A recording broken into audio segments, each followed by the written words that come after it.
মোংলা, রামপাল, মোরেলগঞ্জ, শরণখোলা এই 4টি উপজেলার প্রাণের দাবি। কারণ এই মোংলা যদি ঝুলন্ত সেতু হয় এবং মোংলা খুলনা মহাসড়ক যদি 4 লেনে উন্নত হয়, তাহলে এই 4টি উপজেলাই লাভবান হবে এবং এই 4টি উপজেলার মানুষেরই ভাগ্যের পরিবর্তন হবে, অর্থনৈতিক উন্নয়ন হবে। মোংলা বাংলাদেশের দ্বিতীয় সমুদ্র বন্দর এবং প্রচুর কলকারখানা, ইন্ডাস্ট্রি এখানে স্থাপন করা হয়েছে, যেখান থেকে সরকারের রাজস্ব আয় অনেক বেশি, এখানে রেভিনিউ আহরণ করা হয়। কিন্তু অধিকাংশ মানুষ, এই শ্রমিক মানুষ বসবাস করে নদীর ওই পার, মোংলা নদীর ওই পার, যার কারণে মোংলা নদীর ওই পার থেকে যারা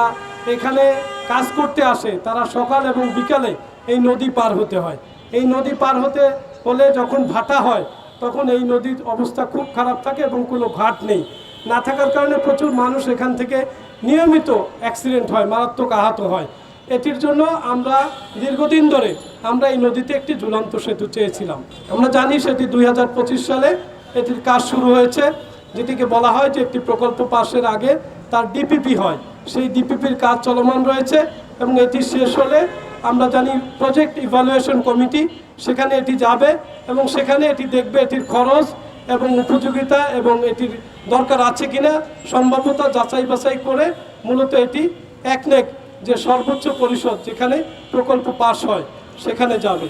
আমরা এই মানববন্ধনটি মূলত করতেছি যাতে অতি দ্রুত সেই একনেকেই প্রকল্পটি যায়। বাগেরহাট 3 যে আমাদের এমপি মহোদয় রয়েছেন, উনি সরকারের এখন বর্তমান প্রতিমন্ত্রী, ওনাকে আমরা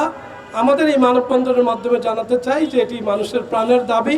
এবং পাশাপাশি আমাদের সড়ক ও সেতু মন্ত্রী, আমাদেরই বাগেরহাটের সন্তান জনাব শেখ রবিউল আলম, তাকেও আমরা জানাতে চাই যে আমাদের এই প্রাণের দাবিটি আপনারা দ্রুত একনেকে নিয়ে যান এবং এটি দ্রুত পাশ করেন। বর্তমান সরকারের এখনও কোনো প্রকল্প একনেকে উঠেনি, প্রতি মাসেই এটা একবার অথবা 2বার মিটিং হবে। সেই আগামী মিটিংগুলোতে যাতে এই প্রকল্পটি উঠে এবং এই প্রকল্পটি যাতে পাশ হয়, সেটি যে আমাদের মানুষের সবার দাবি সেটি প্রমাণ করার জন্য এবং সেই দাবি জানানোর জন্য মূলত আজকে আমরা রাস্তায় দাঁড়িয়েছি। আমাদের যে এমপি মহোদয়, সে দীর্ঘদিন উনি মানবিক কাজ করে যাচ্ছেন মোংলা এবং রামপালকে নিয়ে। আমরা চাই উনি যেহেতু এবার এমপি হয়েছেন, উনি একজন যোগ্য মানুষ, উনি একজন মানবিক মানুষ, আমরা তাকে বিনীত অনুরোধ করছি আপনি এই প্রকল্পটি দেখভাল করে অন্যান্য যারা সংশ্লিষ্ট রয়েছে সবাইকে সাথে নিয়ে এই প্রকল্পটি বর্তমান প্রধানমন্ত্রীকেও বুঝাবেন এবং আমাদের সড়ক মন্ত্রীকেও বলছি যেহেতু একনেকে আপনি থাকবেন, আপনি এই প্রকল্পের সম্ভাব্যতা যাতে এই মানুষগুলো যাতে আর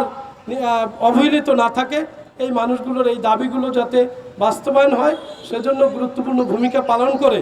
একনেকে এই প্রকল্পটি শুরুতেই পাশ করবেন এবং দ্রুত কাজ শুরু করবেন যাতে এই সরকারের মেয়াদেই আমরা এই প্রকল্পগুলোর বাস্তবায়ন দেখতে চাই।